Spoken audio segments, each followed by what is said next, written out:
Hello दोस्तों, स्वागत है आपका अपने क्यूट से चैनल में अलग सर की तरह, जिसका नाम है टॉपर ऑफ द फिजिक्स। आज हम डिस्कस करने वाले हैं मेमोरी बेस्ड क्वेश्चंस जो कल जेस 2025 में पूछे गए थे। सबसे पहले मैं कॉन्ग्रेचुलेट करना चाहती हूँ आप सबको जिसने ये अटैम्प्ट किया कि हम ये जिस का एग्ज़ाम दे रहे हैं। कई लोग हैं जिसने अटैम्प्ट भी नहीं किया है, उससे आप बहुत बेटर हैं। Congratulation for that. आइए देखते हैं क्या क्या क्वेश्चन पूछे गए थे कल। पहला क्वेश्चन था ये थर्मोडाइनमिक्स से। P gamma is because to constant दिया है एनी एडियाबेटिक प्रोसेस के लिए, तो कौन सा ऑप्शन सही है वो चूज़ करना था। तो इसका आंसर ये आएगा, वो सेक्शन ए में से पूछा गया था। नाउ दूसरा भी क्वेश्चन थर्मोडाइनमिक्स से था कुछ कि which of the following is not a state function, right. उसमें ये ऑप्शन दिए थे। अब मैं क्या सोच रही हूँ कि यहाँ प्रेशर, टेम्परेचर और एंट्रोपी देखा जाए तो स्टेट फंक्शन है, और ये चौथे ऑप्शन को मैं जितना समझ रही हूँ तो ये कहना चाह रहा है कि इनमें से कोई भी स्टेट फंक्शन नहीं है, मतलब none of the other, in the sense कि ये तीनों स्टेट फंक्शन नहीं है, लेकिन ये तीनों स्टेट फंक्शन हैं। और वैसे एक बात ये भी है कि टेम्परेचर को हम स्टेट फंक्शन कैसे डिफाइन करते हैं उसका मुझे बहुत आइडिया नहीं है, राइट।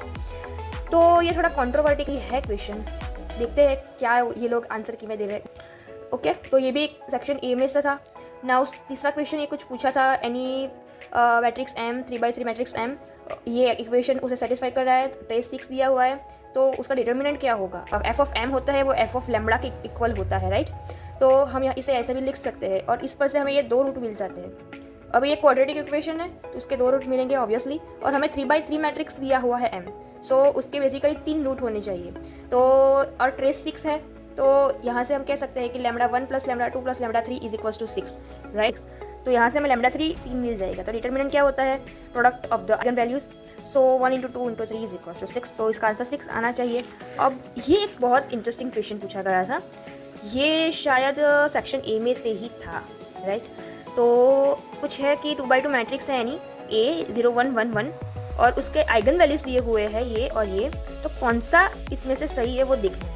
अब मैं क्या सोच रही हूँ कि इसे सॉल्व करने के लिए हमें करना होगा, देखो 2x2 मैट्रिक्स है means n is equal to 2, right. तो हम ना इसके सॉल्यूशन के लिए a स्क्वायर फाइंड कर देते हैं। a स्क्वायर क्या होगा, 0 1 1 1 इंटू 0 1 1 1, तो ये क्या हो जाएगा, 0 into 0 0, 1 into 1 is 1, 0 into 1 0, 1 into 1 1, 1 into 0 0, 1 into 1 1, और 1 इंटू 1 1, 1 इंटू 1 1 इज प्लस, मतलब 2 आएगा, मतलब ये स्क्वायर हमें मिला।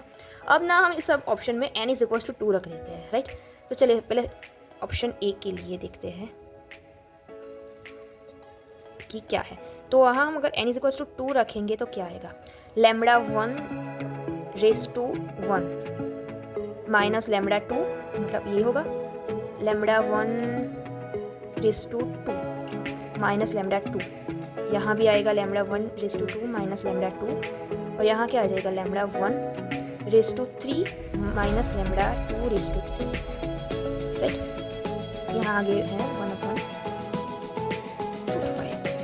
अब लैम्बडा 1 रेस टू 1 मतलब यही आएगा, तो इसका सम क्या होगा,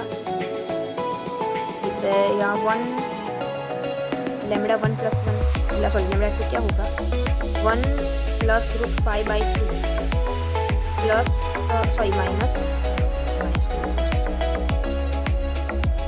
1 प्लस ये 1 पर कैंसर, मतलब क्या आएगा √5/2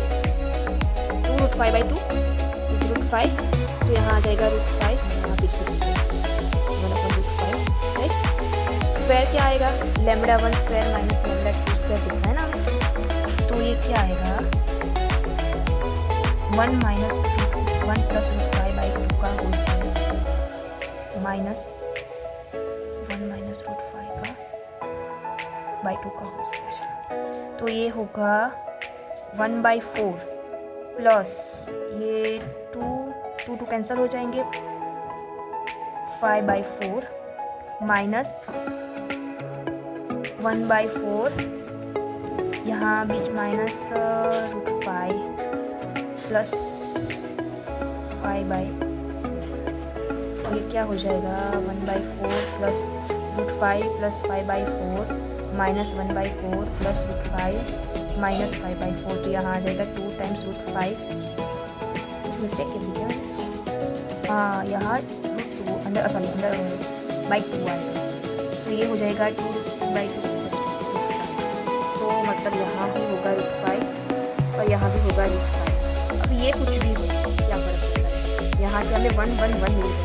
और अगर आप चेक करोगे मतलब n = 2 रखकर ये सबको सॉल्व करोगे तो ये हमें ये 3 नहीं मिलेंगे, यहाँ कुछ टर्म्स मिलेगी मतलब 2 √5 वगैरह देख सकते हैं। तो ये आंसर हमारा ए सही होगा। तो अगला क्वेश्चन देखते हैं।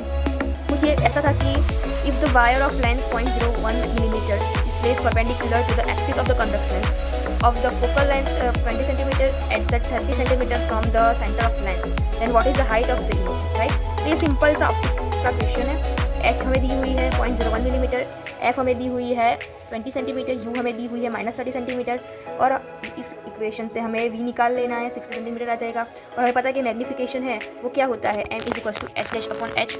सो यहाँ से हमें मिल जाएगा 0.02 सेंटीमीटर। ये भी शायद सेक्शन ए में से ही था। सो हमें यहाँ दिया हुआ है f = kr, then what is the difference in the work done if we go from a -100 to b 100 clockwise and anti clockwise. तो इसका सॉल्यूशन है, सिंपल सा क्वेश्चन था ये मैथमेटिकल फिजिक्स का, कि हमें पता है वर्क डन क्या होता है, f × dr, राइट। तो अगर हमें यहाँ -1 से 1 अलॉन्ग पाथ p1 जाना है क्लॉकवाइज, तो हम ये रख देंगे।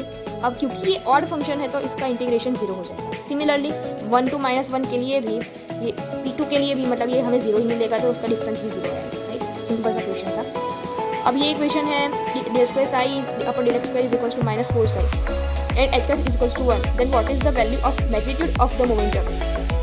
सो आंसर 2 आएगा, इतना मुझे पता चला क्योंकि मेरे पास चाकू है। सो देखते हैं अगले क्वेश्चन में। तो ये कुछ था ऐसे पैड्स बनाने का क्वेश्चन था। तो यहाँ के ऑप्शन तो बहुत पता नहीं है, लेकिन ये हमें ब्रेमस्टोम को हम इन्वर्स फोटोइलेक्ट्रिक इफेक्ट करेंगे। सो ये वाला एक ही ऑप्शन था कि जिसमें इन दोनों के पैर बनते हैं, तो वो वाला सही होगा, राइट। और नेक्स्ट क्वेश्चन था कि 3 ऑब्जर्वर्स मतलब मेरा यहाँ कि 3 observers notice the spin of the proton along z-axis and x-axis and z-axis respectively.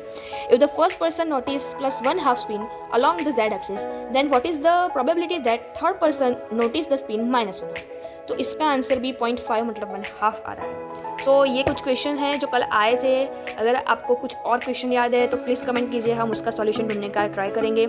सो आशा करती हूँ कि मैं आपके क्या कहते हैं उससे, हाँ, आशाओं पे खरी उतरी। अगर ऐसा है तो प्लीज़ हमारे चैनल को लाइक कीजिए, शेयर कीजिए, सब्सक्राइब कीजिए। तब तक के लिए बाय बाय।